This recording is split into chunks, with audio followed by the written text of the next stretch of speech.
Okay, so hi everyone, and welcome to my channel. If this is your first time here, this is to my channel Journey Within, and this channel is all about me doing some guided meditation and sharing with you what vulnerability looks like when you're going through bringing up an old wound that's buried in your unconscious level, not your subconscious level.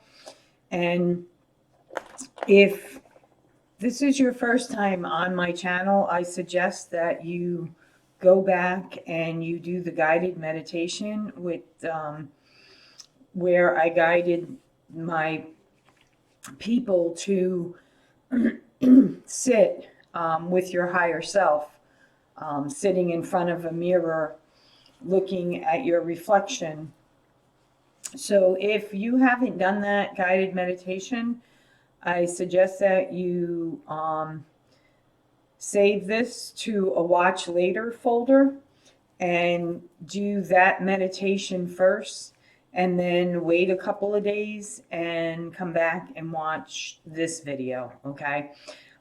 Because this video is kind of a takeoff from that guided meditation, because I did a couple of different meditations since then. However, I felt something shift when I did that guided meditation, and I felt something trying to surface, but I couldn't figure out what that was. And I was like getting these waves of emotions, and I wasn't understanding where they were coming from. I was like, okay, because they were coming out of nowhere. It wasn't like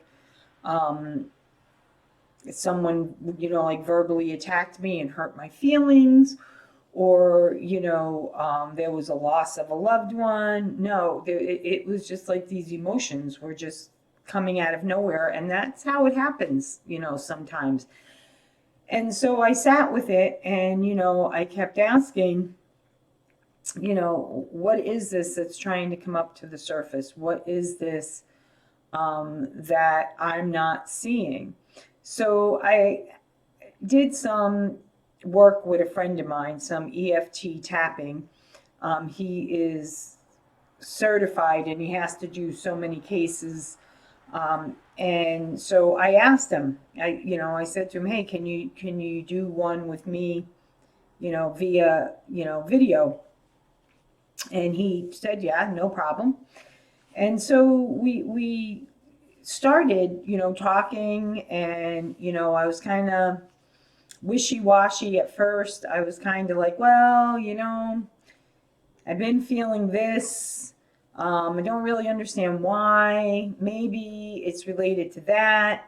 And we got to a certain point, and I started getting emotional.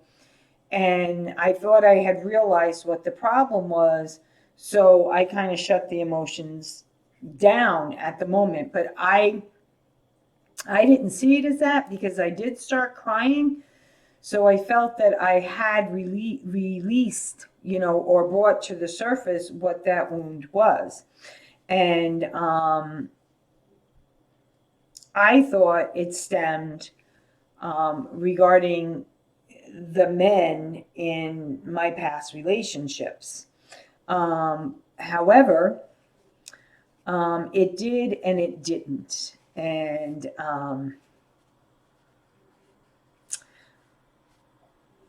the wound that came up, that I realized after I had gotten off the video chat with my friend, was that the wound revolved around my father. Now, my father passed when I was 28 years old. My parents were divorced when I was very young. My dad was in and out of my life. And I thought that I had mended whatever wound was in me, because we did become very close in the last year of his life. And I realized that that wound was from never really feeling his love. Um, he tried to be the best dad he could when he was in my life. Like I said, he was in and out. Like I would go 3 years not hearing from him. And then when I got my driver's license when I was 16, I made the effort to have a relationship with him. And his love was a very conditional love. But however, my father was not an emotionally strong man. He was a fun guy. My memories of him as a child was, there was 6 of us siblings wise. So, we'd play kickball because, we'd have a great team. So I do remember, doing some fatherly daughter things, but I realized that my wound was all about not having that solid love of a father, and I have some friends that, I've watched them post over the years about how their dad was their first love, and, I was like, geez, I'm like, isn't that great? Isn't that, and I'm like, but why would you look at your dad as your first love?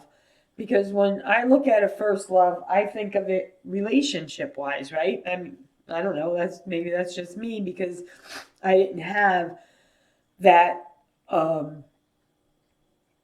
that connection with my father on that level. Okay. So when I was laying here on my couch last night, and the way these healing things come up, it's almost like the missing piece of the puzzle pops into place, or like that as Oprah Winfrey would call it, that aha moment, and that's exactly what it is. It's like it just like clarity comes to you, and you're like, what? Oh my God, that's what this is all about.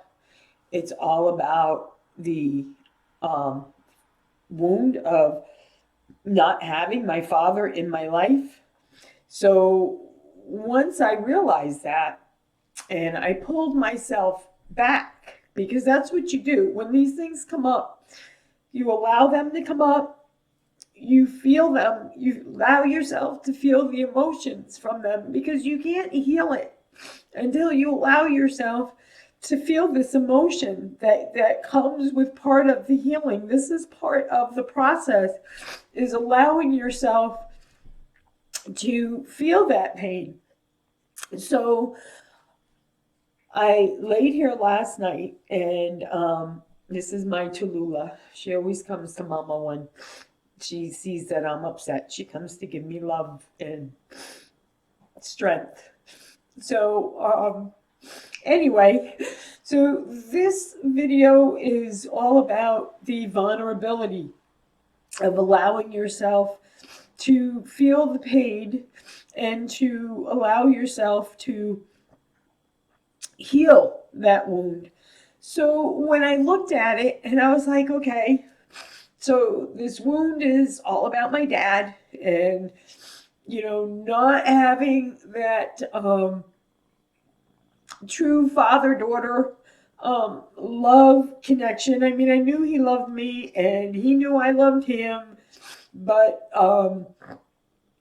he was just not a strong man emotionally. I mean, I found that out later when we did get to mend our relationship. We had a very long talk, and and that's what I mean. I thought this was like all over and had been dealt with, but this is on the unconscious level. And so what came up for me was I was able to then pull myself back and look back on my past relationship with men, okay? And I realized that I wasn't looking for certain things in men that I needed to look for. I was just looking to be loved by a man because I didn't have that fatherly love like most children do growing up with a father. I didn't have that. I had a great stepdad. I love him to pieces, don't get me wrong, but there's something about a biological parent that is very, very deep. And it's probably because we're a part of them, we're a part of them.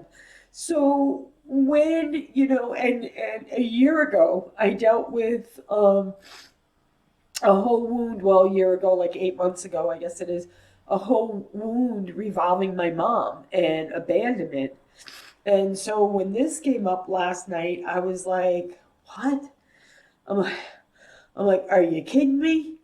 So this is what it looks like when you allow it to come to the surface.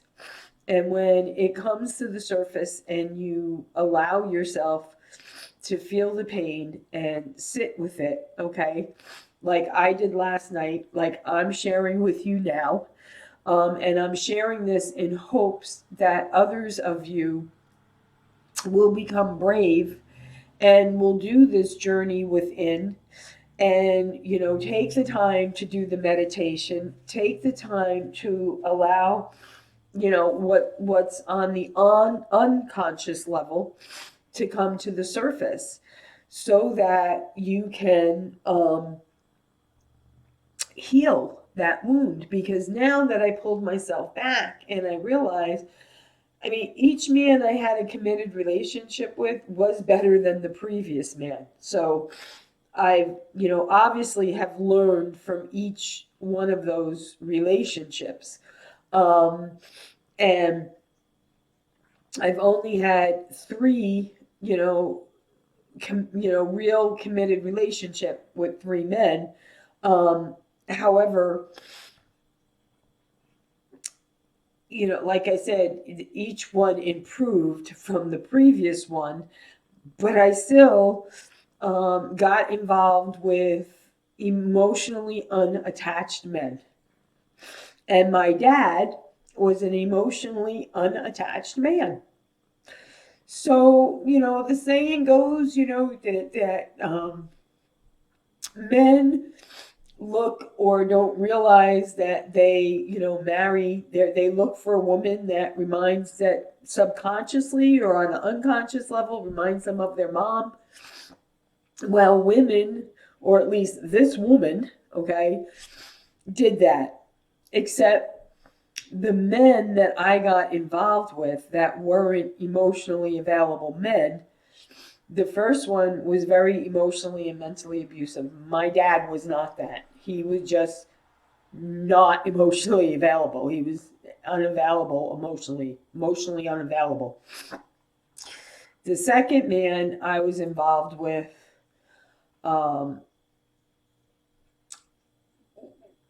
was, a selfish individual, cold, not very affectionate. So again, that was like, what I felt from my dad, right? Because I was lacking that, so, okay, so that's how that played in that relationship, right? So was someone who, wasn't affectionate, wasn't, loving, wasn't, nurturing. And then the last relationship I had was someone who just wasn't emotionally available. He, didn't want that committed relationship. He just wasn't emotionally available. He wasn't emotionally available. And that's okay. I grew and learned from each one of those relationships. This one, healing, really because I've been doing the work the last 10 years diligently. I did waver from my meditation. I would meditate faithfully every day, and I do really, really good for like, 2 months or whatever. And then I may, slack off a little bit. And then I go back to meditating faithfully and then slack off a little bit. And same thing with my yoga practice. I don't get to go do yoga as often as I like to. I'm working towards getting back into my 2 times a week routine. And I have a yoga studio that I go to do that. Um, and in the meantime, I'm trying to grow my own business. But, I keep going forward, no matter what comes up, I allow myself to feel it. I allow myself to sit in those emotions. And then once I realize what that emotion was that was trying to come up from me sitting in the mirror, looking at my higher self, asking my higher self, okay, I think the meditation went something like, when you got to the point where you were, sitting, looking in the mirror, looking at your higher self, I think I said something like, ask your higher self, what is it you need to know? What is it that needs to come to, if it's a wound that needs to come to the surface to heal so that you can look at it and, heal from it. So I wanted to share this with you because, it's not an easy journey. Okay. I'll be the first one to admit that. I mean, my last, healing 8 months ago was huge. I cried for 3 months straight, not knowing what I was crying about, not knowing what that deep, deep unconscious wound was that needed to come up and be healed. And I remember saying to a friend of mine that before it had come to the surface, or someone, an acquaintance of mine, I guess I should say, where, I said to them, maybe some things are just so, so deeply rooted that they're not meant to heal. They're not able to heal because they're not able to come to the surface. I don't know if I fully believe that anymore.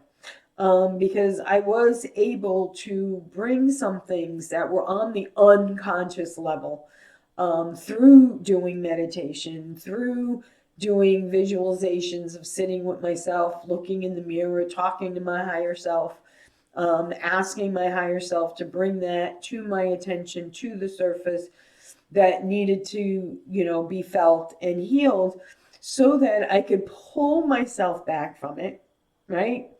And look back on it. Like when I look back from my big healing, which was around abandonment around my mom, when I pulled myself back and I looked back on my life, I was like, now I know why I always felt I needed to please everyone.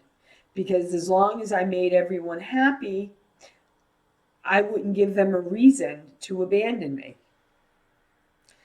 But instead, what ends up happening when we do those things, I mean, I was like the type of person where if you like called me up and was like, I'm going out the door, I'm going away for the weekend, I got plans, and I'm heading out the door, and you call me and you're like, hey, I'm in a jam, can you come get me? Can you do this?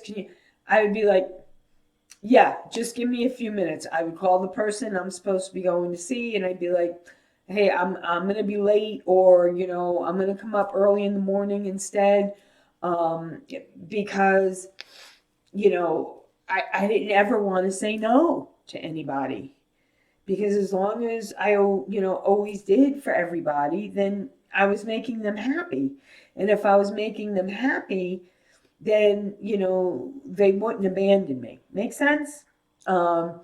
That's all changed, people. I can tell you that now. I am able to say no. I am able to say I can't fit it on my schedule right now. I'm sorry. Obviously, unless it's an emergency, I'm not a cold-hearted person. But I've learned that it's okay to say no. It's okay. It's really, really okay to say no. Because you know what? You can't help other people until you help yourself. And you truly, until you truly love yourself and value yourself and appreciate yourself, you really can't love or respect another person. I'm sorry, guys, but that's my take on it. There are people that won't agree with that, and that's fine. That's their thing. That's their thing. And another thing, people, I just want to say, before ending this video, I'm sure there'll be a follow-up to this one, because that was a pretty big healing for me last night. So now usually there's those little pieces of the atom that come next. But I do want to say, doing this kind of work has been very beneficial to me. I was in therapy for years and years and years, in and out of therapy, in and out of therapy. Therapy is a good thing. This by no means takes the place of any medical supervision you may be under at this time. However, maybe using some of the guided meditations that I'm going to be doing and have done, maybe they'll help you bring up those things that you're having a hard time bringing up in your therapy sessions. And then at least if they come up, you could work through them in your therapy session if it's too hard for you to work through them on your own, like I do. And there are times when I reach out to friends when I feel I need to. It's interesting because when I had my big healing last year, I remember going out to dinner with my mentor. This was the person that I did my Reiki training with and stuff like that. And she's a great teacher. And I remember we were sitting across the table from each other, and I had told her, what had come up for me, the healing that I've done, how I pulled myself back and, looked at my life from childhood growing up until now and seeing how things played out in my life because of this one thing that happened when I was 2 years old. 2 years old. People don't think their actions affect their children. I am here to tell you they do. Okay? So before you decide to have children, think about that. Okay? Think very, very strongly about that. Because if you're not in a strong, solid relationship, okay, or if nothing else, if you are not going to co-parent together, even though things don't work out, then, you're causing conflict within your child. Okay? You're causing things in your child that you may or may not be aware of that you're doing. It's that simple. You may or may not be aware of that you even did or that you're doing. Because as children take things internally. And they think when, a father don't have time for them, they don't love them. They don't, they don't want to be with them. But that wasn't my father's case. My father just, when we had that talk years later, and I had thought I had healed this wound, he told me he couldn't handle the emotional goodbyes, because like every kid, when you don't see the other parent often, when you do see them, you don't want to leave. But he didn't realize by him pulling away for his own needs, okay, and they're selfish.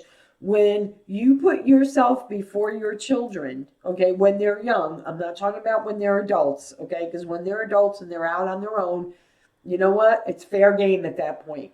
It's fair game. They're adults. It's time to act like adults. So it's okay to say, no, I'm not going to be around this day, or no, I'm not, but until then,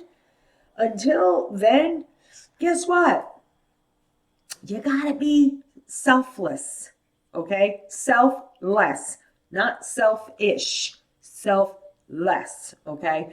Because what you're doing to protect yourself, you could be hurting or damaging your child and you don't realize it, okay? So I was getting back to my friend. I was sitting across the table with her and I was telling her, everything I was feeling, everything, that I had realized, by going through this huge abandonment healing issue and pulling myself back and looking back on how it affected my life. And I remember I was taken back because she looked at me and she said, wow, you really have done the work. And I was taken back because I'm like, well, why wouldn't I be doing the work? If I'm following this path of spiritual work, and part of it is going within and looking at myself and bringing things to the surface so that they can heal, so that I can grow, so that I can be even happier and love myself even more and, share myself on a loving, happy way. Why wouldn't I be doing the work? And that's what you've been teaching all this time, have you not? So are you not trusting that what you're teaching, your students, that they're actually doing the work? Now I know not everybody will do the work, as like I have, or maybe my teacher has. Um, but it's my hope by creating this channel, journeying within, and sharing these things with my women's groups that I do, that I will encourage somebody else to start on the path of inward healing and journeying within themselves and sitting with themselves in front of that inner mirror and calling on their higher self and sitting with their higher self and asking them, what is it within me that needs to come to the surface for me to feel so that I can heal it and learn from it? I mean, that's the big thing, learning the lesson, okay? Bringing it up, acknowledging it, feeling it, pulling yourself back from it, where it has it affected me in my life, how you can look back and be like, damn, that's why I did that. That's why that happened. Shit. Yeah, that's the truth of the matter of it, people. For me, anyway. So I hope that I have helped some of you allow themselves to feel that wound, allow yourself to deal with the emotions from that wound.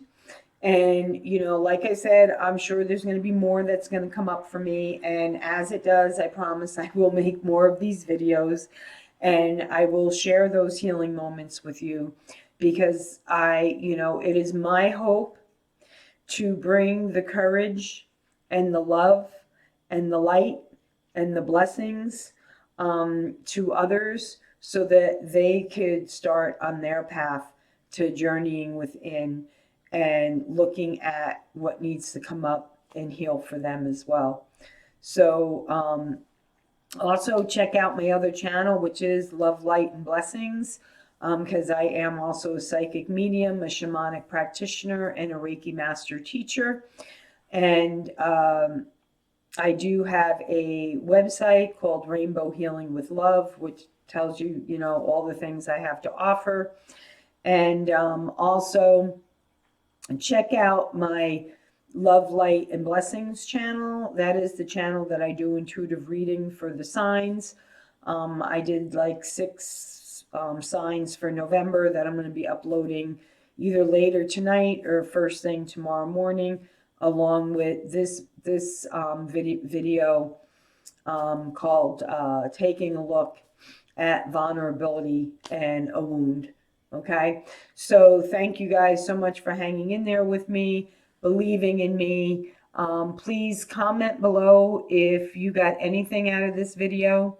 Click on the like, share, and subscribe button, and make sure you click on that little bell so that every time I upload a video, you'll be notified so that you know, okay? Thank you guys so much from my heart to your heart.